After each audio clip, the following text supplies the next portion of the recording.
નમસ્કાર. Studio on the wheels પહોંચી ગયું છે કચ્છ. કચ્છ એટલે સંત અને શુરાની ભૂમિ. અહીંયા શૌર્ય છે, અહીંયા સાહસ છે, અહીંયા સંતોની તપસ્થલી છે. પણ આજે વાત કરવાની છે કચ્છના સંગીતની. એટલે કે સંત, શુરા અને સંગીતની ભૂમિમાં કચ્છમાં આપનું સ્વાગત છે. અને જ્યારે કચ્છના સંગીતની વાત કરીએ છીએ ત્યારે બે નામ ખાસ સામે આવે છે. એક છે આપણા કચ્છના ખૂબ પ્રખ્યાત એવા લોકસંગીતકાર દિવાળીબેન આહિર અને એમના સાથે છે પ્રતિકભાઈ આહિર. બંનેનું સ્વાગત છે. ખૂબ ખૂબ સ્વાગત છે આપનું અમારી આ ખાસ પેશકશમાં અને ખૂબ સમય આપે ફાળવ્યો એના માટે બી અમે તમારા આભારી છીએ. બેન, તમારાથી શરૂઆત કરીએ. તમારી દૃષ્ટિએ કચ્છ એટલે શું? સાહેબ, અમે તો જન્મ જ આ કચ્છની ભૂમિમાં થયો છે. કચ્છ એટલે એક જેમ બધાની અલગ અલગ એક ઓળખ છે ને, એવી રીતે કચ્છ પ્રદેશની એક અલગ ઓળખ છે, જેમાં તમને હર વસ્તુ જોવા મળશે.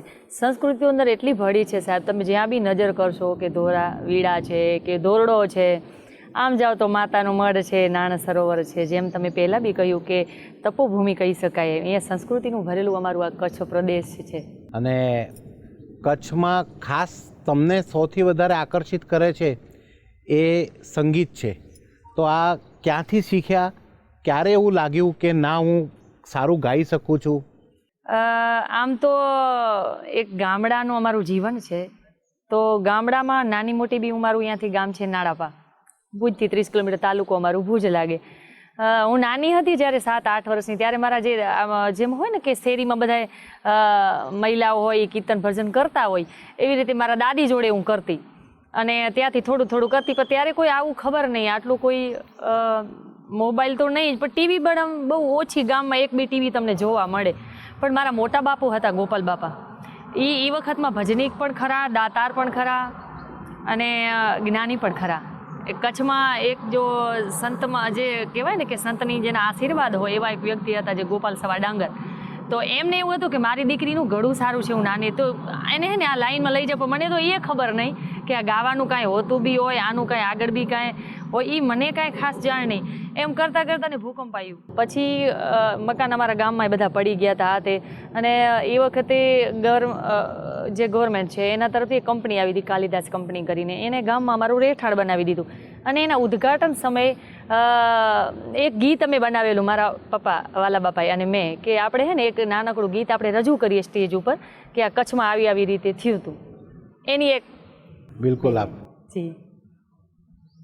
હે આજ નાડાપા ગામમાં સાધુ સંત પધાર્યા, આજ નાડાપા ગામમાં સાધુ સંત પધાર્યા, આવ્યા રે ગામને હે ગોદ રે હો રામ. એ શાંતનું માહોલ હતું, મારું કચ્છ હતું મને ગમતું રે, આવ્યો રે કાળનું કરવેડ રે હો રામ.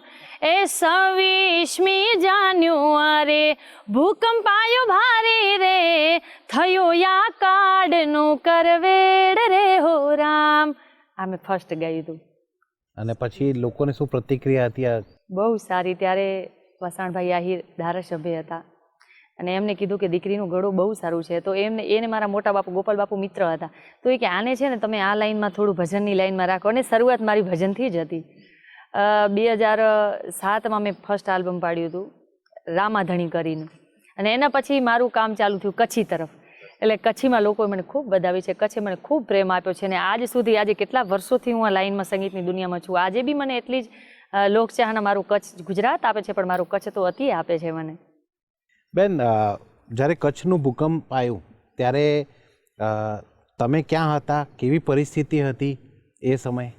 નાજુક પરિસ્થિતિ કહેવાય ને ભાઈ, એવી પરિસ્થિતિ હતી. મારી ઉંમર હતી ત્યારે 13 વર્ષની મારી આયુ હતી. પણ ત્યારે અમે બધા જે 26મી જાન્યુઆરી હતી તો ત્યાં બધા સ્કૂલમાં બધું હોય છે જે ગામડા પ્રમાણનું, તો ત્યાં હતા. અને એવું બન્યું હતું કે ગામડામાં લોકો બહુ ઓછા નીકળતા, પણ ત્યારે કુદરતને ને ઈશ્વરને કરવું હશે તો આખું ગામ બારે હતું. અને એમાં જે અવસ્થાવાળા લોકો હતા, પણ એને બી ભગવાનની એટલી દ્વારકાધીશની કૃપા હશે કે કોઈને કાંઈ થયું. મારા ગામમાં નહોતું થયું. આમ તો ખૂબ નુકસાન કર્યું છે કચ્છમાં તો, પણ મારા ગામમાં એવી પરિસ્થિતિ કોઈને કાંકરીએ મારા ગામમાં વાગી ન હતી. પણ હા, ચોક્કસથી કોઈને રહેવા નહોતું અને ન ખાસ કાંઈ ખાવા હતું.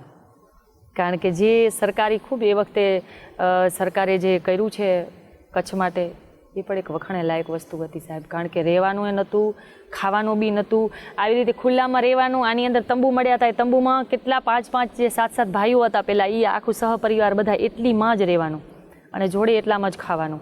તકલીફ તો ઘણી બધી હતી, પણ એના પછી ખૂબ વિકસિત થયું છે કચ્છ. પ્રતિકભાઈ, આપનેથી વાત કરીશું કે કચ્છ એક એવી ભૂમિ કે વારે ઘડી કંઈક ને કંઈક સંઘર્ષ આવ્યું જ છે. આપણે 65ના યુદ્ધ, 62ના યુદ્ધ સમયે, પછી 71ના યુદ્ધ સમયે, પછી ભૂકંપ આવ્યો. કચ્છમાં પ્રાકૃતિક આપદાઓ વારે ઘડી આવે છે. ક્યારેક અતિવૃષ્ટિ થઈ જાય, ક્યારેક માંડવીમાં આપણે જોયું છે આખું જલમગ્ન થઈ ગયું હતું. આ બધને ક્યારેક સૂખો બી પડે, કે એવું સૂખો પડે કે પાણીનો એક બિંદુ કંઈ નહીં મળે આપણને.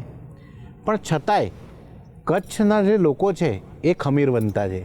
જીજીવિષા જે કહીએ છીએ કે જીવવાની અને લડવાની જે તાકાત છે એ કચ્છમાં છે.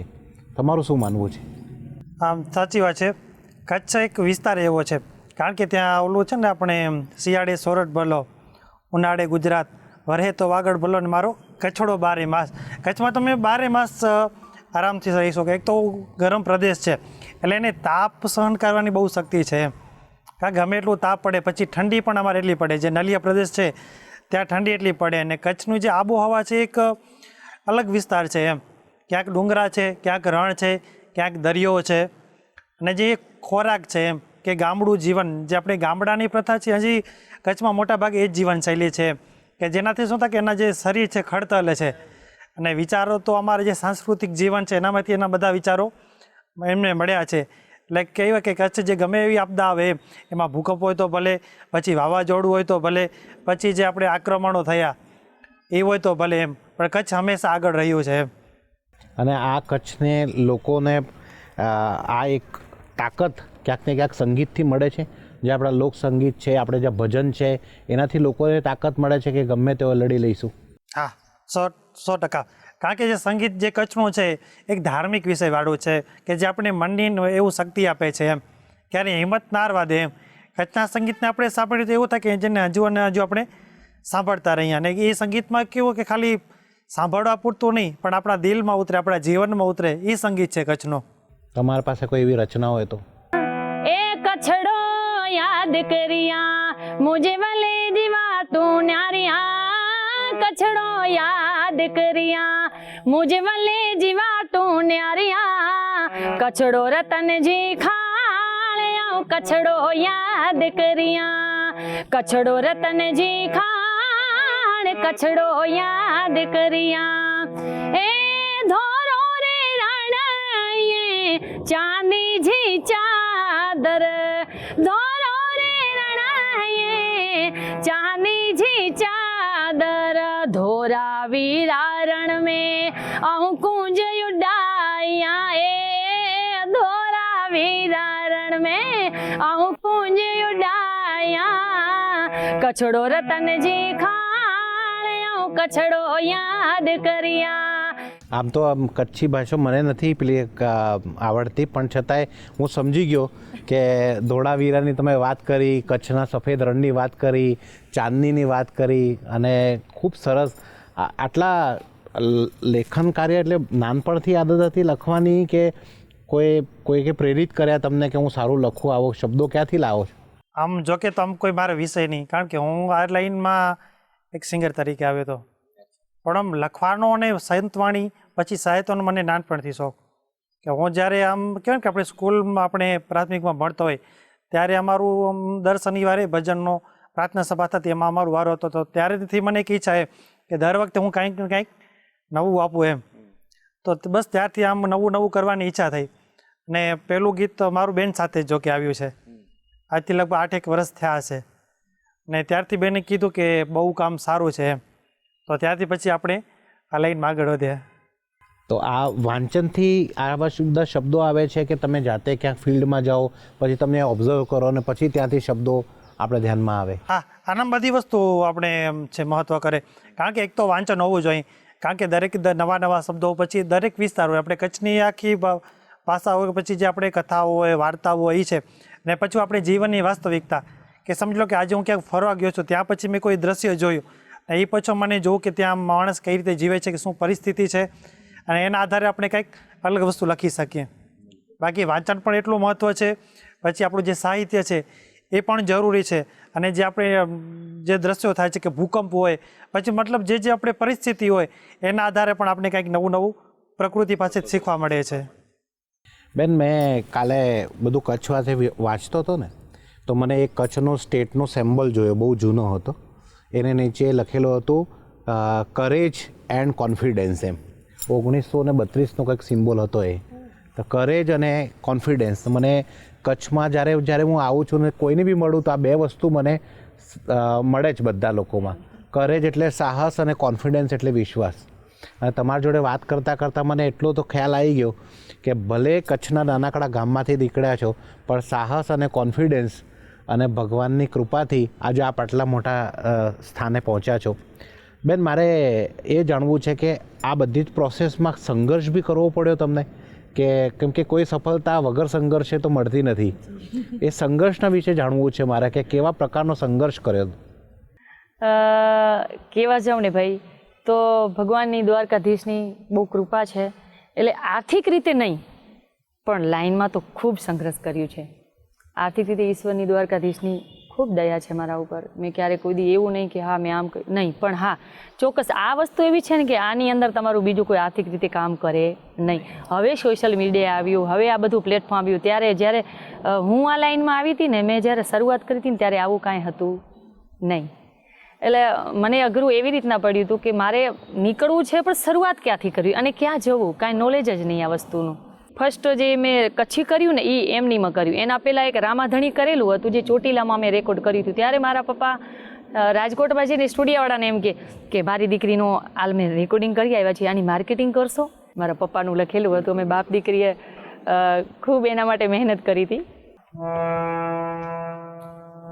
એ હલ રે વણ જારા તો કે કચ્છડો વતાયા, અરે કચ્છડો વતાયા ને વાલો વાગડ વતાયા, કચ્છડો વતાયા ને વાલો વાગડ વતાયા. એ હલ રે વણ જારા તો કે કચ્છડો વતાયા, એ હમીર શરત રાવ તો કે ભુજ में વતાયા, અને ગોરા હર ભરેલા વાગડ में વતાયા. હલ રે વણ જારા એ કચ્છડો વતાયા. આવું એક અમે સોંગ બનાવ્યું હતું અને એ શિવ સ્ટુડિયોમાં આવ્યું અને દ્વારકાધીશની ખૂબ કૃપામાં આશાપુરાણીની ખૂબ એ સોંગ વાયરલ થયું. એના પછી સતત કામ સારામાં સારું મળતું ગયું અને ખૂબ લોકચાહના મળી અને આ કચ્છનું પ્રેમ મળ્યું છે. બેન, પહેલો સ્ટેજ કાર્યક્રમ ક્યાં કર્યો હતો એના વિશે જાણવું છે, કેમ કે એ તો જિંદગીભર યાદ રહેશે તમને કે હા પહેલી વાર. ચોક્કસથી. પહેલો સ્ટેજ પ્રોગ્રામ મેં કર્યું હતું મુન્દ્રા તાલુકામાં બગડા ગામે. અચ્છા. અને સંતવાણીનો કાર્યક્રમ હતો. પહેલું ભજન કયું ગાયું હતું? ચોક્કસ સંભળાવીશ. જેસલ તોરલનું મેં ભજન ગાયું હતું, તમને સંભળાવું. હે તારી જુગ જુગની રહી ગઈ રે ભલાયું રે મહારાણી, તારા ધર્મ ઝીલો ને કાઠિયાણી રે, ધર્મ ઝીલો ને કાઠિયાણી રે. કચ્છ અંજાર થી આવ્યા જાડેજા એની સંગમાં તોરલ દેરાણી રે. નિજિયા ધર્મનો એણે માર્ગ ઝીલ્યો, નિજિયા ધર્મનો રે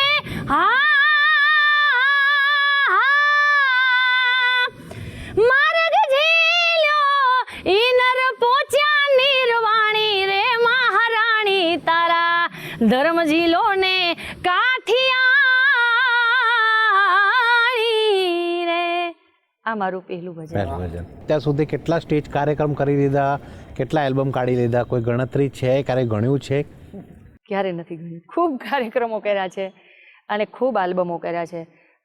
મારું કચ્છી પછી જો નામમાં આગળ પડતું હોય તો માં આશાપુરા.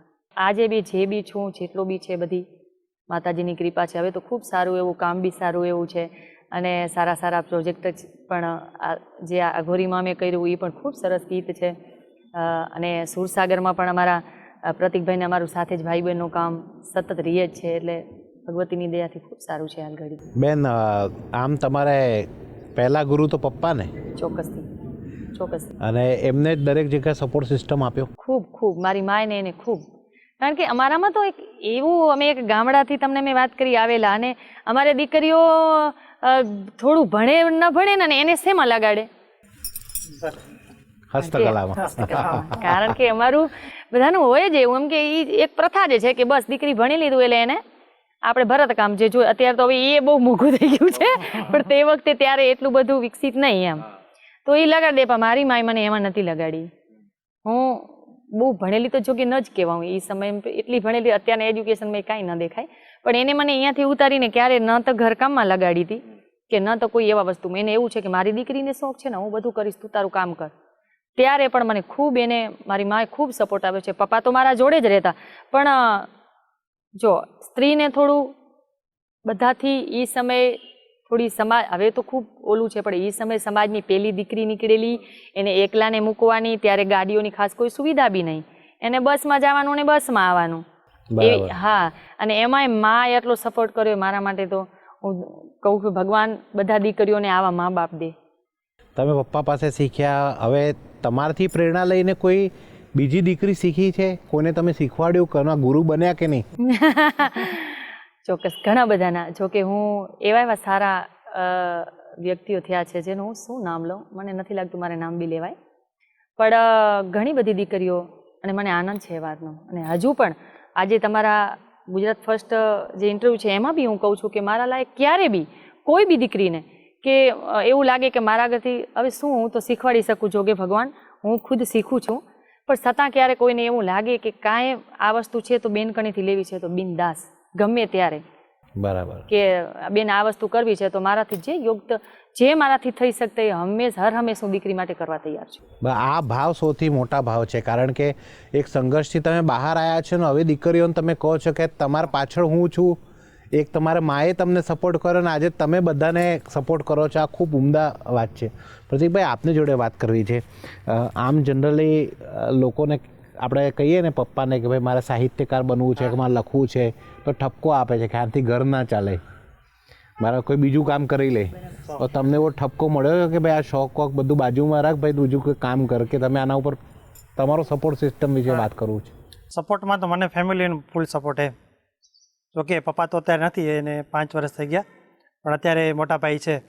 પણ મને ફેમિલીનું ફૂલ સપોર્ટ, કારણ કે પપ્પા એક સિંગર હતા, એટલે મને બહુ સારા સિંગર. પણ કેવું કે જે ગામની નવરાત્રિ હોય કે ગામમાં જે નાના મોટા પ્રોગ્રામ થતા હોય ત્યાં જ ગાતા એમ. તો મને એવું ખરું કે પપ્પા ગાય છે તો આપણે થોડુંક શીખીએ એમ.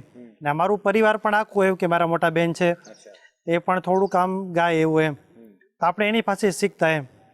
ને પછી અમારા વિસ્તારમાં હું બેનનો તો પહેલાંથી બહુ મોટો ચાહક એમ, કે ક્યારે એના જે કચ્છી ગીતો હતા મને આજે પણ એ ગમે એવું આલ્બમ કહે કે ભાઈ આલ્બમની કઈ મિનિટનું કયું ગીત છે, તો મને બેનના બધા આલ્બમો યાદ છે. અચ્છા. ને બસ એમ કરતાં કરતાં આપણે લખવાનું શીખ્યું. ને મેં 7મા ધોરણમાં તો ત્યાંથી મારું એક મેં છંદની શરૂઆત કરી. અને એના પછી કેવું હતું કે હવે લખું છું પણ આ ગીતની વસ્તુ કઈ રીતે આપણે બહાર પ્રેઝન્ટ કરવી, કારણ કે બેને જે વાત કરી એમાં અમારા વિસ્તારમાં કોઈ સિંગર નહીં, સિંગર ખરા પણ મારી લખવાવાળા બહુ ઓછા, પણ મારે કેવું કે લખીને પણ એ ગીત માર્કેટમાં કેવી રીતે આવો. અને ત્યારે એટલો સોશિયલ મીડિયાનો કોઈ જમાનો નહીં. તો હું એક વખત મારે કોલેજ ચાલુ, તો હું બસમાંથી નીકળ, ત્યારે એસટીમાં અમે સવારી કરતા એમ, તો હું બસમાંથી આવતો ત્યારે એક દ્વારકાધીશનું મને ઓચિંતાની ગીત યાદ આવ્યું. મેં લખી રાખ્યું ને મેં વોટ્સઅપ ગ્રુપમાં શેર કર્યો. અચ્છા. અને એ ગીત પછી મને કોલ આવ્યો કે આ ગીત અમે રેકોર્ડિંગ કરીએ છીએ એમ, પણ મને એવું કંઈ ખ્યાલ નહીં કે કઈ રીતના રેકોર્ડિંગ. તમે તો ઠીક છે કરો એમ. પછી એ ગીત બહાર આવ્યું ને એના પછી જે અમારે રમેશભાઈ પરમાર, કે અમારા કચ્છના આખા ગુજરાતના આપણે ગરબાના કિંગ કહેવાય એમ. બરાબર બરાબર. પણ એનો ખરેખર મને બહુ સપોર્ટ, કે કારણ કે મારું જે પહેલું ગીત હતું એમ, કે જે લાઈવમાં એમને ગાયું હતું, ને એમનાથી જ મને પ્રેરણા મળી કે ના હવે અમને ગઈ તો કાંઈક આપણે આગળ વધીએ એમ. તો એના પછી બેન સાથે વાત થઈ, ત્યારે અમારા બેન ભાઈ ઓમ રિલેશન ખરા, મારા દાદા બાપા છે, પછી એમના દાદા બાપા છે, અમારા રિલેશન ખરા, પણ ત્યારે અમે ભાઈ બેન એટલા ટચમાં નહીં. તો મને એમ કે હવે બેન આપણે ગાય છે ને એ આલ્બમ પારે છે, તો મેં બેને ડરતા ડરતા ફોન કર્યો કે બેન કે હું એક લખું છું ને તમે મારું ગીત લેશો? તો બેન કે ઠીક છે, તો તું આશાપુરાથી શરૂઆત કર એમ. તો બેને મને પહેલાં આશાપુરામાંનું ગીત આપ્યું અને અમને એ બહાર પાડ્યું. તેનાથી પણ માતાજીના આશીર્વાદ ફળ્યા અને બહુ લોકચાહના મળી. ને અત્યારે જે ઓલું તમે રણછો રંગીલા ગીત સાંભળ્યું હશે, બિલકુલ એ મારું જ લખેલું છે. હા. ને દ્વારકાધીશની કૃપાથી અત્યારે 210 મિલિયન એના વ્યૂ છે એમ. ઓહો 210 મિલિયન. જી ભાઈ, બહુ સારું છે એ સોંગ. ને અત્યારે ગુજરાતના મોટા ભાગના આર્ટિસ્ટો એટલે નામચીનો મોટા બધા કલાકાર આવી છે. ફાલ્ગુની પાઠક છે, પછી કીર્તિદાનભાઈ છે, કિંજલબેન છે, ગીતાબેન છે, મોટા ભાગના બધા સિંગરો સાથે મારું અત્યારે કામ ચાલુ છે. પણ એમાં પરિવારનો ને ફૂલ સપોર્ટ. એટલે પહેલી વાર બેને તો તમને સપોર્ટ કર્યો કે તમે ફોન કરો ને માની ગયા કે એમ કીધું કે ના, એમને ધક્કા ઘણા ખાધા હતા, તમને ધક્કા. હા, એક બે વખત થયું. ચોક્કસ, પણ મહેનત ખવડાવ્યા. અચ્છા. હજી સુધી કેટલા ગીતો લખી દીધા છે તમે? ઘણા બધા, મિનિમમ 700 થી તો ઉપર હશે. ઓહો. કારણ કે 27 આલ્બમ મારા મિલિયનમાં છે. અચ્છા. ને કરોડમાં પણ ઘણા બધા છે. હા બેન, કોઈ બી લોક સાહિત્ય હોય ને એમાં જ્યાર સુધી લોકોનો સપોર્ટ ના હોય ત્યાર સુધી એને ફેમસ નથી થતું. અને આપણે એક વસ્તુ જોઈએ છે કે ભલે કચ્છ એક સૌથી મોટો જિલ્લો છે પણ જનસંખ્યા એવડી નથી કચ્છી જે લોકો સમજી શકે. તો એ લોકોએ સપોર્ટ કર્યો એને વિશે મારે જાણવું છે કે લોકોનો પ્રેમ કઈ રીતે મળ્યો અને જે લોકો આજે બી તમને સપોર્ટ કરે છે એના વિશે તમારા મનમાં શું ભાવ છે? હું કચ્છની પહેલાં બી ઋણી હતી ને હું ઋણી રહીશ જ ભાઈ. કારણ કે એ વખતમાં કચ્છના સોંગો ઘણા બધા બહાર પડતા જ, એવું નથી કે નહોતા પડતા. ત્યારે બી ઘણા બધા આર્ટિસ્ટોને ખૂબ સારા જેની કનેથી હું શીખી છું, જેને સાંભળીને એવા લોકો ખૂબ સારા કચ્છી ગીતો પાડ્યા છે બધાએ. લાગણી તો હોય બધાને કે એવું છે કે બેન કચ્છ માટે સારું એવું આપણે જ કચ્છના છે ને કચ્છને જો ઉજાસામ એના ગળાથી થતી હોય ઈશ્વરની દયા છે, આપણે તો શું કરી શકીએ. આજે બી લોકો મને એવી જ ચાહના આપે છે ને એવું જ પ્રેમ આપે છે. કચ્છીમાં તો ખાસ જ એમ કે ભલે હું ગુજરાતી બી એવું જ ગાઉં છું પણ છતાં લોકો મને કચ્છીમાં થોડું વધારે જી ક્યાંક ને ક્યાંક કનેક્શન તો હોય જ. ચોક્કસથી બેન, હવે જ્યારે વિદેશીઓ અહીંયા આવ્યા, મેં તમને ઘણા બધા તમારા રીલ્સ હોય બધી જોઈ. આજે વિદેશના એવા સારા જાણકાર લોકો જ્યારે કચ્છમાં આવે ત્યારે તમને આવીને મળે તો તમને કેવું લાગે છે કે આ જો કચ્છના એક નાનકડા ગામથી આજે વિદેશમાં બી આપણો ડંકો વાગી ગયો છે કચ્છનો? જી. એ લોકોને બી જોયું હોય ને તો એ લોકોને બી એવું થાય કે કચ્છને સમજવું, કચ્છનું જોવું. જેમ કે આ હસ્તકલા છે એ પહેલાં તમને મેં વાત કરી કે ત્યારે એટલું એનું મહત્ત્વ નહોતું જે આજે છે. જે આજે અમારું કચ્છી ભરત છે ને એનું બી એટલું જ મોટું ઓલું છે. અમે આ ગીતમાં એ બધું રાખ્યું છે. હર વસ્તુ કચ્છમાં જે વસ્તુ છે ને બધી આ ગીતમાં અમે ભરીને રાખી છે. અને એ બી આગ્રહ છે કે પબ્લિક આમને જોવે, સાંભળે અને વધાવે પણ. કચ્છમાં આમ જોવા જઈએ તો છેલ્લા 10-15 વર્ષમાં કચ્છમાં આમ ગજબ ચેન્જીસ લાગે છે. ગજબ. આનો વિકાસ ટુરિઝમના દ્રષ્ટિએ જે બધું ઇન્ફ્રાસ્ટ્રક્ચર ડેવલપ થયું છે તો ક્યાંક ને ક્યાંક એવું લાગે છે કે કચ્છ જે છે એ ખરા અર્થમાં ફરી ઊભું થઈ ગયું છે. એક વિકસિત કચ્છ આપણે કહી શકીએ આજે. ચોક્કસ. કારણ કે જે પહેલાં હતું ને ભાઈ, ભૂકંપ પહેલાં પણ હતું ને ત્યારે આટલું વિકસિત આટલું ન હતું જે અત્યારે છે. ચોક્કસ. જેમ ગણી શકો કે ધોળાવીડા એટલે અમુક માતાના મઢ છે, નાણ સરોવર છે, એમાં મોગલધામ કબરાઉ છે, ઘણા બધા નામી ઘણા બધા. એના લીધે કચ્છ હતું જ આમ, પણ અત્યારે જે વેગ છે ને ગજબ છે અત્યારે તો. મોદી સાહેબને સામે ક્યારે પરફોર્મ કર્યું કે એમને જઈને મળ્યા કે એમના વિશે કંઈક જાણવું છે? તમારા મનમાં શું છે? ચોક્કસ મળવું છે, એ ચોક્કસ છે. ફર્સ્ટ મને ત્યાંથી ગાંધીનગરથી ફોન આવ્યો હતો કે અમે ધોરડોનું અમે ટેબલો કરીએ છીએ તો એની અંદર કચ્છના સોંગ માટે અમને તમને સિલેક્ટ કર્યા છે તો તમે કરી શકશો?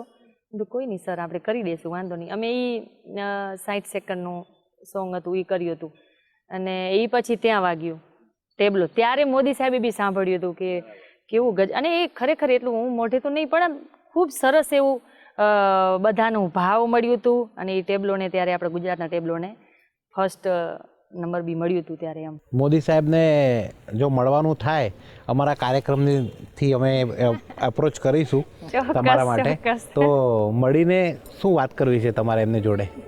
મારે તો કચ્છની જ વાત કરવી છે કે સાહેબ તમારા આવ્યા પછી ને ભૂકંપ પછી અમારું કચ્છ ખૂબ વિકસિત થયું છે ને હજુ પણ અમે અપેક્ષા ને આશા એવી જ રાખીએ છીએ કે હજુ પણ અમારો કચ્છ આવીને ઉભરે. બસ એ જેમ કર્યું છે ને કે કચ્છડો રતનજી ખાણ, એવું જ અમારે રતનની ખાણ આ કચ્છડાને કરવું છે.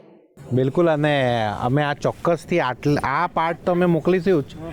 હવે એમના ઉપર ડિપેન્ડ છે ક્યારે તમને બોલાવે, પણ જ્યારે અમે જાણીએ છીએ કે ખૂબ ચાહક છે લોક સાહિત્યના અને કચ્છ તો એમના હૃદયમાં વસે છે એવું કહીએ છીએ, તો ચોક્કસ અમે આ વાત તમારી ત્યાં સુધી પહોંચાડીશું.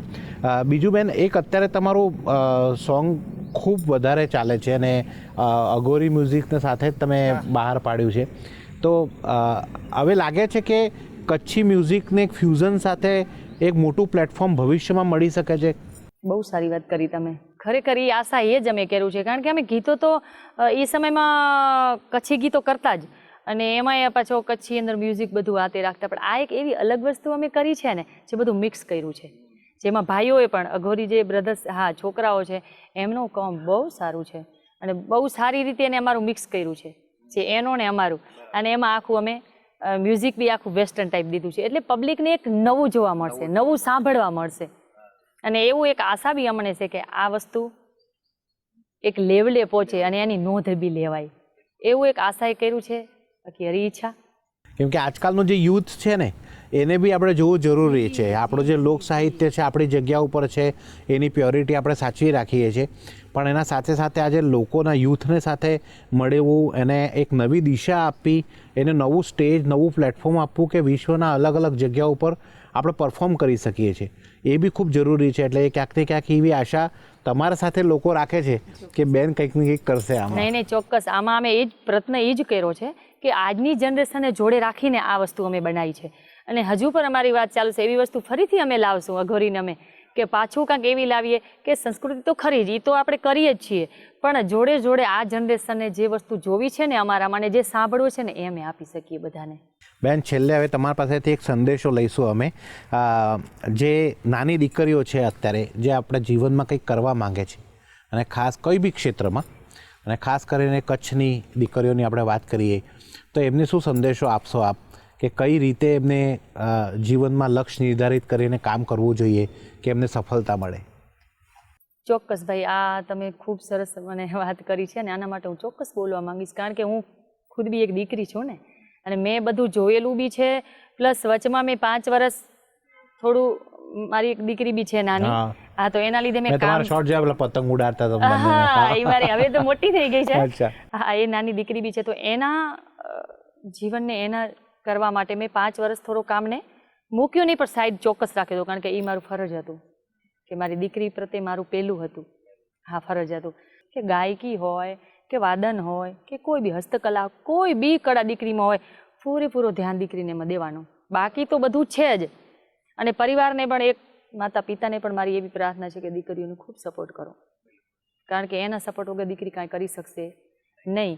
ખૂબ ખૂબ ધન્યવાદ બેન આપનું. પ્રતિકભાઈ, આપનેથી જાણવું છે કે ઘણા બધા લોકો બહુ સારું લખે છે, પણ મેં તમને કીધું એમ અમારા અમદાવાદમાં તો આવું જ ચાલે કે કોઈ સારું લખતું હોય તો એને કહે ભાઈ તમે બાજુમાં તો કરતો રહે ભાઈ તારો શોખ, પણ આ તો પ્રોફેશન ના બની શકે છે. પણ આજે તમે જેમ કીધું કે આજે 700થી વધારે ગીતો તમે લખી દીધા છે, આટલા બધા મિલિયન્સમાં તમારા આ વ્યૂઝ આવી રહ્યા છે, એના ઉપર ખૂબ લોકચાહના તમારી કલમને મળી છે. તો હવે જે નવા છોકરાઓ જે અમને લખવાની ઈચ્છા ધરાવે છે, કે તો એમને માટે શું સંદેશો આપશો આપ? હા, જે નવું શીખે છે, કારણ કે આ સંગીત ને સાહિત્ય કેવું શું છે, કુંડી ખાણ છે, તપસ્યા છે, એ કોઈ દિવસ આપણે બધું ન શીખી શકીએ, બરાબર, પણ એના માટે આપણે પૂરતી મહેનત કરવી જોઈએ, કારણ કે જે આપણે પહેલાં તો આપણી પાસે એટલું શબ્દ ભંડોળ હોવું જોઈએ, પછી પ્લસ કે થોડીક સંગીતની નોલેજ હોવી જોઈએ, નહીં શીખતા હોય તો એ પછી કન્ટિન્યુ એને આપણે આગળ વધારવું જોઈએ. આ કેવું છે કે આપણે મહેનત કરશું ને તો જ શીખશું, કારણ કે અત્યારની આવું કેવું કે જો પહેલાં એક આપણે વાત કરી કે આપણે પહેલાંનો જે જમાનો હતો એક અલગ હતો, ને અત્યારની જે જનરેશન, આપણે જનરેશન પ્રમાણે ગીતો આપવા પડે. અત્યારે જે અમે હમણાં જે કચ્છડો રતનજી બહાર પાડ્યું, એમાં અમે એ જ ગણતરી રાખી કે ઓલરેડી આપણા ઘણા બધા ગીતો આવી ગયા છે, પણ પબ્લિકને શું ગમે છે, જેમાં આપણી સંસ્કૃતિ પણ જળવાઈ રહે ને અત્યારની પબ્લિકને પણ ગમે. ખૂબ ખૂબ ધન્યવાદ પ્રતિકભાઈ આપનું. બેન, હવે છેલ્લે આપ સંગીતના માધ્યમથી મોદી સાહેબને ડેડિકેટેડ એક સોંગ. એ મોદી સાહેબ વીર સેવંકા, દીધા દુનિયામાં ડંકા, મોદી સાહેબ વીર સેવંકા, દીધા આખી દુનિયામાં ડંકા, દીધા દુનિયામાં ડંકા, મોદી સાહેબ વીર સેવંકા, મોદી સાહેબ વીર સેવંકા, દીધા એને નામના ડંકા. વાહ, ખૂબ સરસ, ખૂબ સરસ. ખૂબ ખૂબ ધન્યવાદ બેન, આપ અહીંયા પધાર્યા અને ખૂબ સારી બાબતો આપે બતાવી. અને સૌથી મોટી વાત મને એવું લાગે છે કે આજના ઇન્ટરવ્યૂ બાદ ઘણા બધી દીકરીઓને પ્રેરણા મળશે અને તમે બેન આ પ્રેરણા સ્ત્રોત બન્યા એના માટે ખૂબ ખૂબ ધન્યવાદ. પ્રતિકભાઈ, યુથ આપની કલમને ખૂબ સરાહના કરે છે અને આગળ બી સરાહના કરતું રહે એવી આપને શુભેચ્છા. ધન્યવાદ. ધન્યવાદ. આપનો પણ ખૂબ ખૂબ આભાર. ગુજરાત ફર્સ્ટનો પણ ખૂબ ખૂબ આભાર. અમારી આ વાત રજૂ કરવાનો અમને મોકો મળ્યો. આપનો ખૂબ ખૂબ આભાર. Thank you.